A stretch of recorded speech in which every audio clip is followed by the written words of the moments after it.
हिंदी में निहित हमारे संस्कार। सबको हिंदी में नमस्कार। हिंदी जनसंचार का स्पंदन है। हिंदी भारत माता का वंदन है। दोस्तों, 14 सितंबर आ रहा है। हर वर्ष 14 सितंबर को हमारे देश में हिंदी दिवस के रूप में मनाया जाता है। यूँ तो हमारे देश में अनेकानेक भाषाएं बोली जाती हैं, किंतु हिंदी एक ऐसी भाषा है जिसे 14 सितंबर 1949 को राष्ट्रभाषा का सम्मान मिला और उसी सम्मान को सेलिब्रेट करने के लिए हर वर्ष हिंदी दिवस को हम सेलिब्रेट करते हैं। हमारी राष्ट्रभाषा को राष्ट्रभाषा का सम्मान तो 1949 में ही मिल गया था, किंतु उसे उत्सव के रूप में मनाने का जो सौभाग्य हमें मिला है वो मिला है 1953 में। 1953 के बाद से ही 14 सितंबर को हम हिंदी दिवस को एक उत्सव के रूप में मनाते हैं। विद्यालयों में अनेकानेक कार्यक्रम आयोजित किए जाते हैं हिंदी दिवस के उपलक्ष्य में।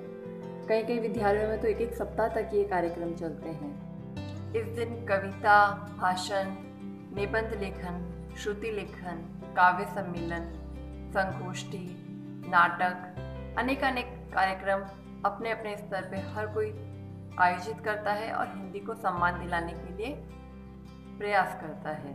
इस बार हम घर पे हैं तो हम भी प्रयास करते हैं हमारी मातृभाषा, हमारी राष्ट्रभाषा को उचित सम्मान मिले और हमारे बच्चे घर पे ही हिंदी दिवस को अच्छे से उत्सव के रूप में मना पाएं। अब बात आती है कि इस कोरोना काल में जहां हम घर में ही कैद हैं, ऐसे समय में हम बच्चों से हिंदी दिवस किस तरह से उत्साह के रूप में मनाएं। ऐसी क्या क्या गतिविधियां घर में ही आयोजित करें कि हिंदी दिवस को हम उत्साह के रूप में मना लें।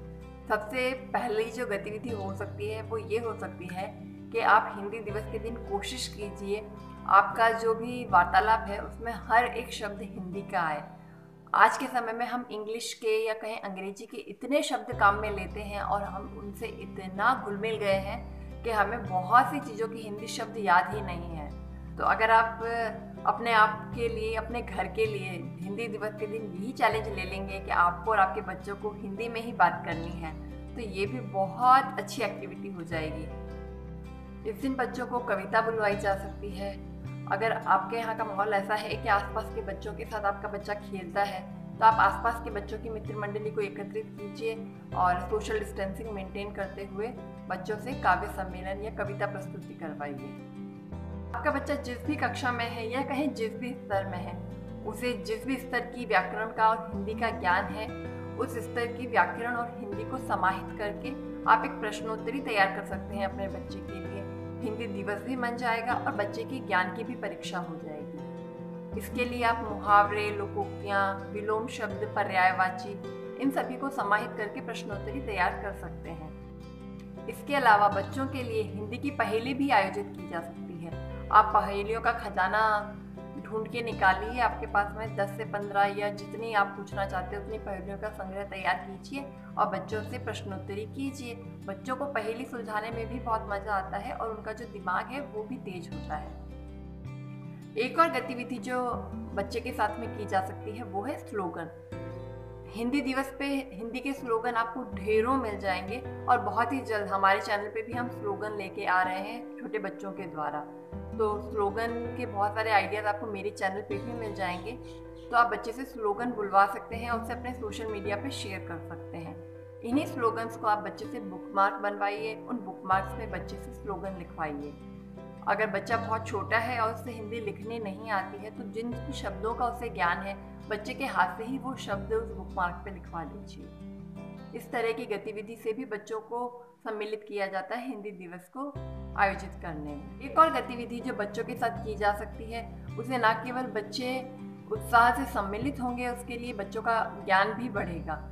व्याकरण के ऐसे विषय जो बच्चों की पुस्तकों में सम्मिलित हैं, जिन्हें आपको बच्चों को सिखाना है, आप ऐसे विषय लीजिए और एक चार्ट पेपर पे उनके द्वारा एक प्रोजेक्ट तैयार करवाइए। इसके लिए आप संज्ञा, सर्वनाम, विशेषण, इस तरह की चीज़ें ले सकते हैं जिन्हें बच्चों को आपको सिखानी भी है और अच्छे से चार्ट पेपर पे बच्चों को आप मॉडल के रूप में तैयार करवाएंगे तो उसे तैयार करते करते ही बच्चे को आधी तो याद हो ही जाएगी। इसके अलावा अगर बच्चा बहुत छोटा है तो आप 12 खड़ी तैयार करवा सकते हैं।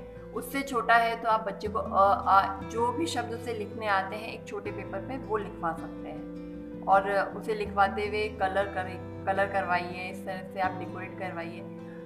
जिस भी स्तर का आपका बच्चा है उस तरह की एक्टिविटी आप पढ़ाई की बच्चे की इंक्लूड कीजिए और उसे डेमोन्स्ट्रेट कीजिए। आपके घर में उस चार्ट को आप बनने के बाद लगा दीजिए, तो जो बच्चे ने तैयार किया है वो उसे देखता रहेगा, पढ़ता रहेगा और उसे याद होगी। इसके साथ ही बच्चे के जो गतिविधि है उसे आप अपने सोशल मीडिया पे भी शेयर कीजिए, जिससे बच्चा अपने गतिविधि के लिए और ज़्यादा उत्साहित होगा और उसे और अच्छे से गतिविधि करने के लिए प्रेरणा मिलेगी।